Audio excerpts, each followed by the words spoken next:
Welcome to Facts TV News, where everything is true.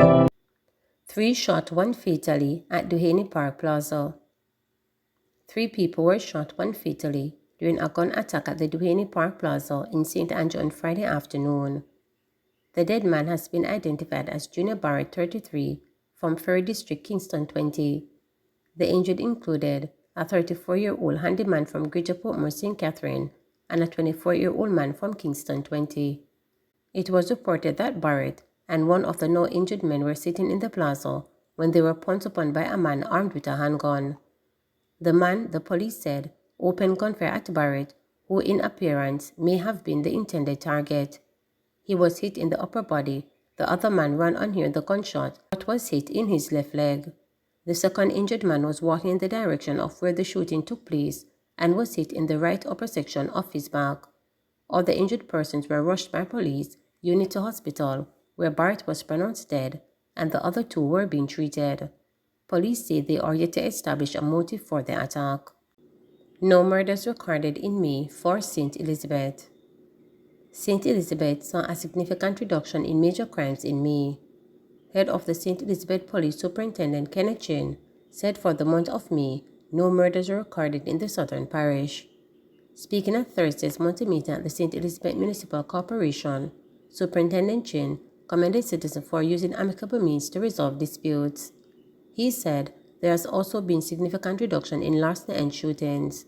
However, there was an increase in firearm seizures. St. Elizabeth Division, as at now, we are the 3rd lowest in terms of murders across Jamaica, which is 1.6% of the murders committed across Jamaica are committed in St. Elizabeth.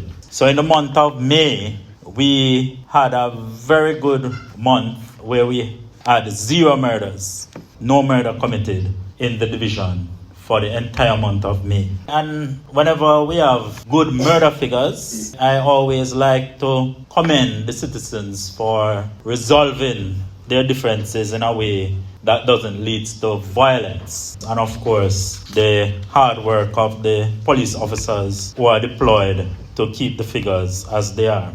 Last month, we are seeing 14 less serious and violent crimes than we had in May, which represents a 37.8% decrease in the number of serious and violent crimes when we compare April this year to May this year. So May was a very good month in terms of our results in our policing efforts. We have had 100% decrease in serious larcenies, and also we are the 4th lowest number when it comes to shootings. In terms of firearm and ammunition seizure, we have 15 firearms seized this year as at May, and for the entire 2022, the total number of firearms seized for that year was 14. So already we have surpassed the number of firearms that were seized last year.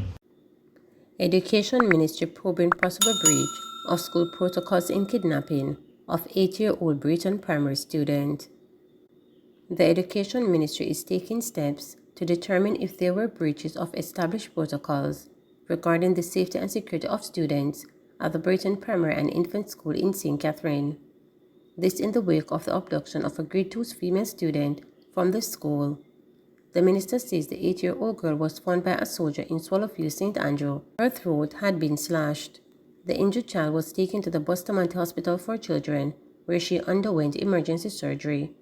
Hospital staff took note of the crest of the girl's uniform and made contact with the school.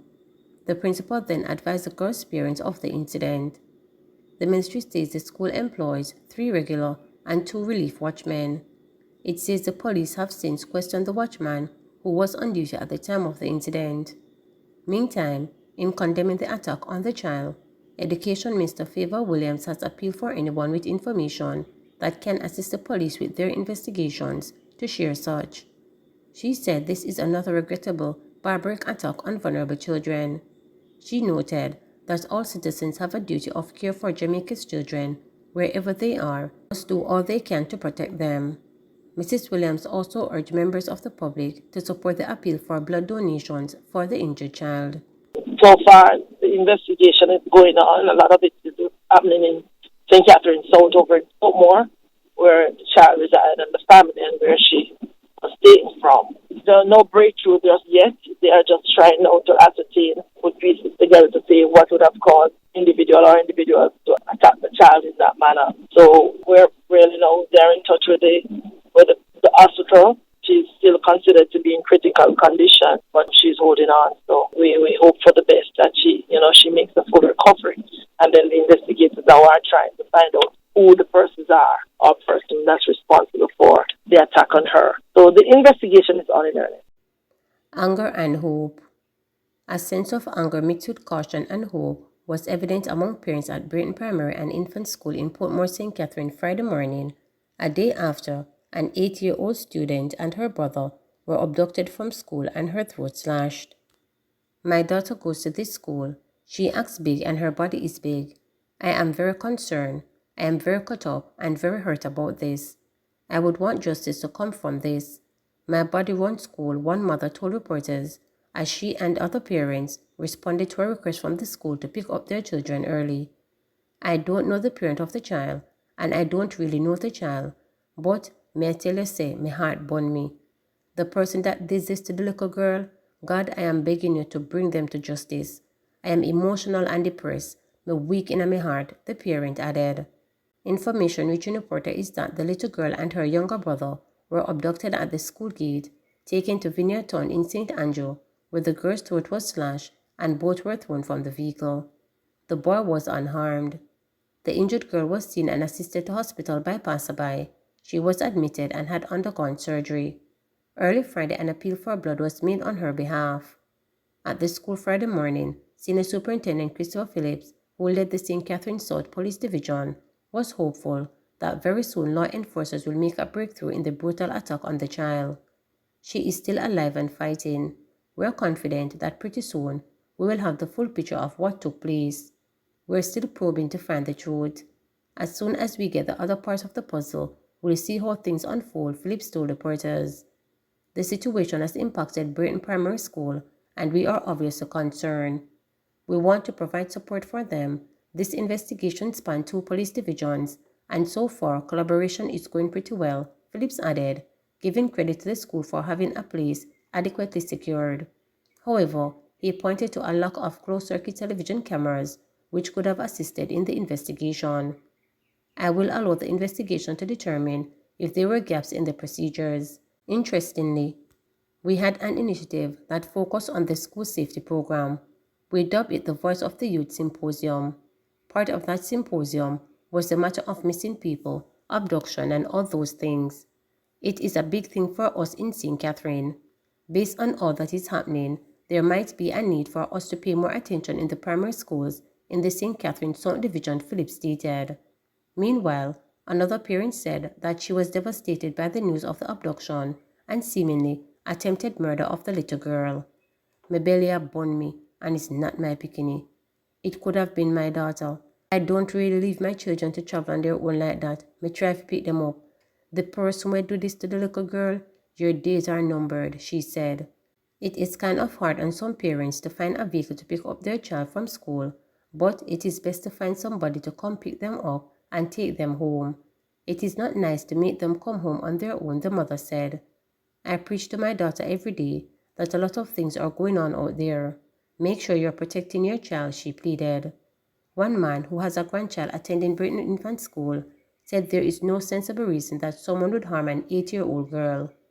I am cut up about it. An 8-year-old bikini cannot do anything to you.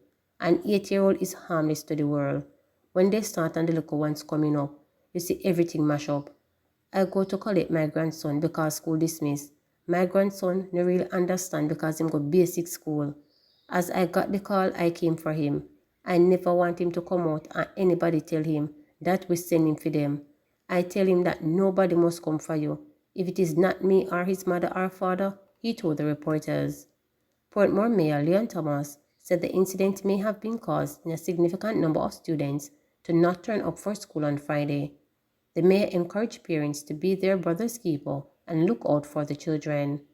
I got to understand that a female went to collect the children, took them outside and placed them in a car and took them away. The mother, I understand, was on her way to pick up the child, but because of the rain, she was delayed, he stated. Please remember to subscribe, like, share, and click the notification bell.